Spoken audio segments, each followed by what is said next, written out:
Pagtitiyaga at pananalangin. Mga kapatid, maging matiyaga kayo hanggang sa pagdating ng Panginoon. Pagmasdan ninyo ang magsasaka. Matiyaga niyang hinihintay ang unang pag-ulan. At pagkatapos niyang magtanim, matiyaga rin siyang naghihintay sa susunod na ulan at anihan. Dapat din kayong magtiyaga. Tibayan ninyo ang inyong loob dahil nalalapit na ang pagdating ng Panginoon. Huwag kayong magsisihan, mga kapatid, para hindi kayo hatulan ng Diyos. Malapit nang dumating ang hukom. Tularan niyo ang pagtitiyaga at pagtitiis ng mga propeta na mga tagapagsalita ng Panginoon. Hindi ba't itinuturing nating mapalad ang mga taong nagtitiis? Alam niyo ang tungkol sa pagtitiis ni Job at alam naman ninyo kung paano siya tinulungan ng Panginoon sa bandang huli. Sadyang mabuti at maawain ang Panginoon. Higit sa lahat, mga kapatid, huwag kayong manunumpa sa mga pangako ninyo. Huwag ninyong sabihin, saksi ko ang langit, o saksi ko ang lupa, o ano paman.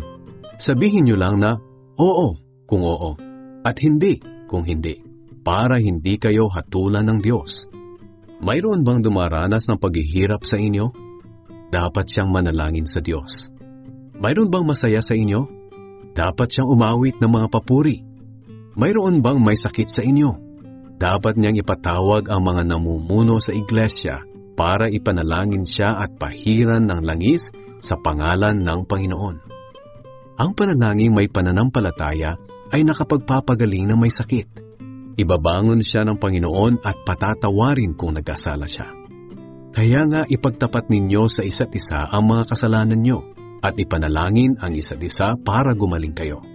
Malaki ang nagagawa ng panalangin ng taong matuwid. Katulad ni Propeta Elias, tao rin siyang tulad nating.